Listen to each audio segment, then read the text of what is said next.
ನಿಮ್ಮ CN23 news ಚಾನಲ್ಗೆ ಸ್ವಾಗತ. ಬಂಧುಗಳೇ, ಇದು ಗುಬ್ಬಿಯಲ್ಲಿ ಬಲು ಅದ್ಧೂರಿಯಾಗಿ ಕನ್ನಡ ರಾಜ್ಯೋತ್ಸವವನ್ನು ಆಚರಿಸಿರುವುದನ್ನು ನಾವಿಲ್ಲಿ ನಿಮಗೆ ತೋರಿಸಿದ್ದೇವೆ. ವಿವಿಧ ಬಗೆಯ ಗಣ್ಯರು ಗುಬ್ಬಿಯ ಕನ್ನಡ ರಾಜ್ಯೋತ್ಸವದಲ್ಲಿ ಸಾಕ್ಷಿಯಾದರು ಕಣ್ರಿ.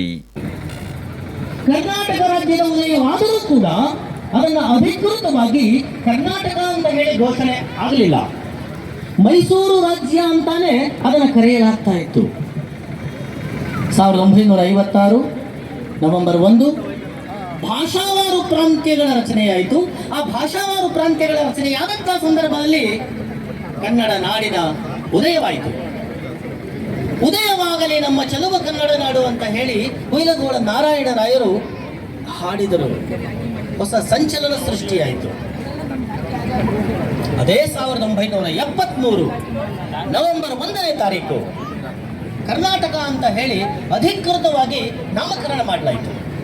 1956 ನವೆಂಬರ್ 1ರಿಂದ ಅನುಚಾನವಾಗಿ ಇಲ್ಲಿಯವರೆಗೂ ಕೂಡ ನಾವು ವೈಭವದಿಂದ ರಾಜ್ಯಾದ್ಯಂತ ಕನ್ನಡ ರಾಜ್ಯೋತ್ಸವವನ್ನು ಆಚರಣೆ ಮಾಡಿಕೊಂಡು ಬರ್ತಾ ಇದ್ದೀವಿ. ಇವತ್ತು 70ನೆಯ ಕನ್ನಡ ರಾಜ್ಯೋತ್ಸವವನ್ನು ಆಚರಣೆ ಮಾಡ್ತಾ ಇದ್ದೀವಿ. ಸುಮಾರು 2000 ವರ್ಷಗಳಿಗೂ ಕೂಡ ಮಿಗಿಲಾಗಿರತಕ್ಕಂತಹ ಮೀರಿದಂತಹ ಒಂದು ಇತಿಹಾಸ ನಮ್ಮ ಕನ್ನಡ ಭಾಷೆಗೆ ಇದೆ. ನಾವು ಅದನ್ನು ಯಾರೂ ಮರೆಯಬಾರದು. ಅದಕ್ಕೆ ಕುವೆಂಪುರವರು ಅದೆಷ್ಟು ಅದ್ಭುತವಾಗಿ ಭಾವ ತುಂಬಿ ಹಾಡಿದ್ದಾರೆ. ಎಲ್ಲಾದರೂ ಇರು, ಎಂತಾದರೂ ಇರು, ಎಂದೆಂದಿಗೂ ನೀ ಕನ್ನಡವಾಗಿರುವಂತ.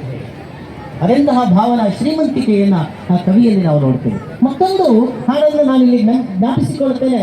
ಡಾಕ್ಟರ್ DS ಕರ್ಕಿ ಅವರ ಹಚ್ಚೇವು ಕನ್ನಡದ ದೀಪ. ಕರ್ನಾಟಕದ ಏಕೀಕರಣದ ಸಂದರ್ಭದಲ್ಲೇ ಈ ಹಾಡನ್ನು ರಚನೆ ಮಾಡಿದರು. ಈ ಒಂದು ಭಾವಗೀತೆಯನ್ನು ರಚನೆ ಮಾಡಿದವರು. ಹಚ್ಚೇವು ಕನ್ನಡದ ದೀಪ. ಕರ್ನಾಟಕದ ಏಕೀಕರಣ ಆಗಬಹುದು, ನಾವೆಲ್ಲರೂ ಕೂಡ ಕನ್ನಡದ ದೀಪವನ್ನು ಹಚ್ಚುತ್ತೇವೆ, ಕನ್ನಡದ ಬಾವುಟವನ್ನು ಹಚ್ಚುತ್ತೇವೆ. ಮೈ ಮರವೆಯಿಂದ ನಮ್ಮಲ್ಲಿರ್ತಕ್ಕಂಥ ಕೊಳೆಯನ್ನು ಕೊಚ್ಚಿ ಹಾಕ್ತೇವೆ, ಮೂಢನಂಬಿಕೆಗಳನ್ನು ಕೊಚ್ಚಿ ಹಾಕ್ತೇವೆ ಅಂತ ಹೇಳಿ ಧೀಮಂತವಾಗಿ ದಿಟ್ಟತನದಿಂದ ಒಬ್ಬರಲ್ಲ ಇಬ್ಬರಲ್ಲ ಹಲವಾರು ಜನ ಕವಿಗಳು ಕನ್ನಡದ ಗೀತೆಗಳನ್ನು ಕಟ್ಟಿ ಹಾಡಿದರು. ಕನ್ನಡದ ಸಾಹಿತ್ಯದ ಇತಿಹಾಸ ಅದನ್ನು ಮರೆಯಬಾರದು.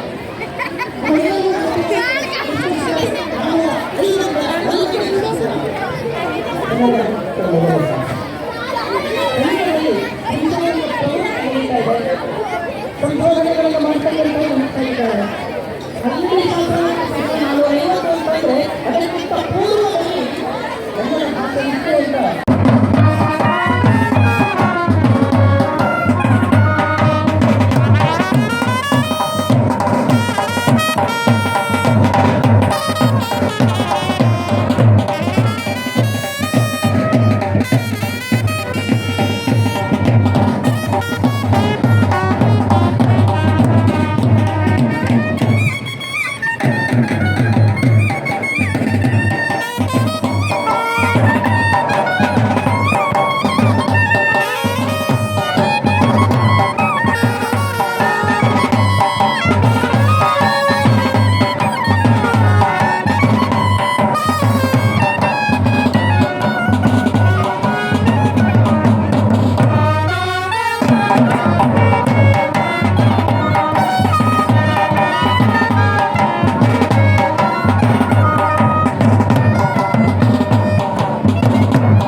ದಯಮಾಡಿ 2ನೇ ಸಾಂಗಿಗೆ ರೆಡಿ ಇರಬೇಕು ಮಕ್ಕಳೆಲ್ಲ. ಕಾರ್ಯಕ್ರಮ ನಂತರ ಉಪಹಾರ ವ್ಯವಸ್ಥೆ ಇದೆ, ಎಲ್ಲರಿಗೂ ಉಪಹಾರ ವ್ಯವಸ್ಥೆ ಇದೆ, ಉಪಹಾರವನ್ನು ಸ್ವೀಕರಿಸೇ ಹೋಗಬೇಕು. ಮತ್ತೊಮ್ಮೆ ಪ್ರಕಟಣೆ ಇದೆ, ಮುಂದಿನ ಡಿಸೆಂಬರ್ 21 ಕನ್ನಡ ಸಾಹಿತ್ಯ ಸಮ್ಮೇಳನ ನಡೆಯುತ್ತೆ, 6ನೇ ಕನ್ನಡ ಸಾಹಿತ್ಯ ಸಮ್ಮೇಳನ. ದಯಮಾಡಿ ಎಲ್ಲ ಶಿಕ್ಷಕರು, ಮಕ್ಕಳು, ಸಾರ್ವಜನಿಕರು, ಸಂಘ ಸಂಸ್ಥೆಗಳು ಸಹಕಾರ ನೀಡಬೇಕು ಅಂತ ಕೇಳ್ತೀವಿ. ಜನಪ್ರತಿನಿಧಿಗಳು, ಸಹಕಾರ ಸಂಘ ಸಂಸ್ಥೆಗಳು, ವಿವಿಧ ಸಂಘ ಸಂಸ್ಥೆಗಳು ಎಲ್ಲರೂ ಕೂಡ ತನುಮನ ಧನವನ್ನು ನೀಡಿ ಈ ಒಂದು ಕಾರ್ಯಕ್ರಮವನ್ನು ಯಶಸ್ವಿಗೊಳಿಸಬೇಕು ಅಂತ ತಮ್ಮಲ್ಲಿ ಪ್ರಾರ್ಥನೆ ಮಾಡ್ತಾ ಇದ್ದೀವಿ ಕನ್ನಡ ಸಾಹಿತ್ಯ ಪರಿಷತ್ ವತಿಯಿಂದ.